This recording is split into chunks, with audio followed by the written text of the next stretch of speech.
Hey guys, welcome back to Vlogmas Day 23. It's been a busy past few days. We have been to see the Christmas lights and we went to a place a little bit up the road here from us.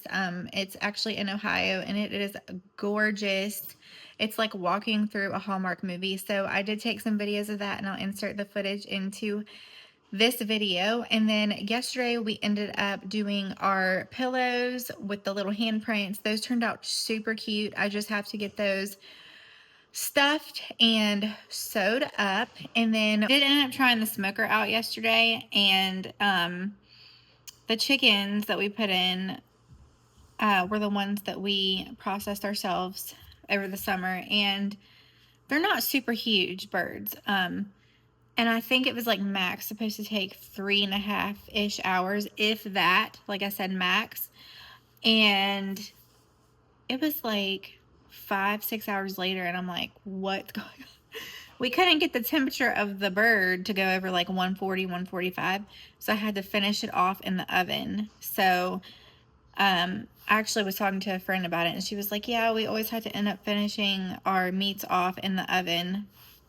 So I don't know, but we'll give it another go. We just kind of did a little test run at first. I'm making you a treat.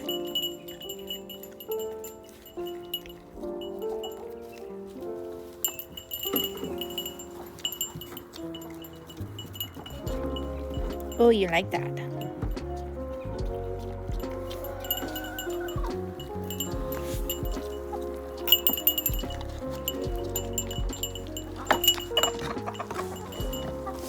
Darla, no.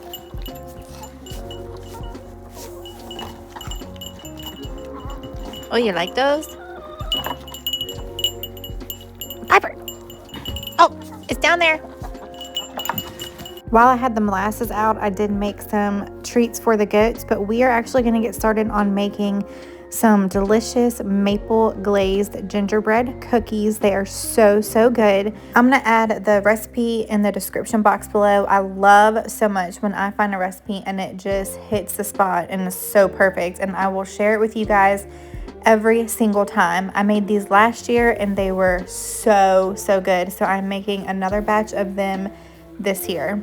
I usually roll mine into a tablespoon ball, and the recipe yields about 18 to 20 cookies.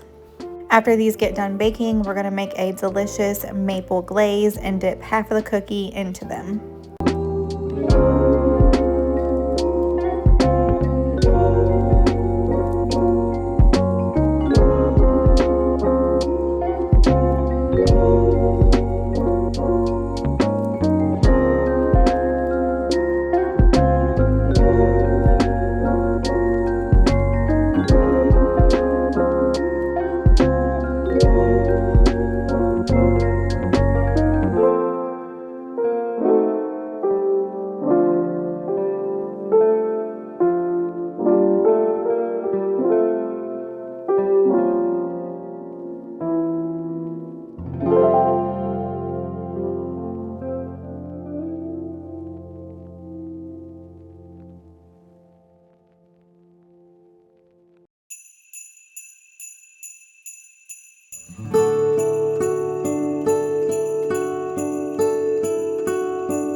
So I have taken this table runner that I no longer will use on the table, and I have cut both ends off of it. I'm going to make 2 throw pillows out of both of these ends, and in the center I'm going to make 3 pillows as well, but I'm going to have the kids take their handprints and put onto the pillows as a Christmas tree, and then have them decorate it with their little fingerprints.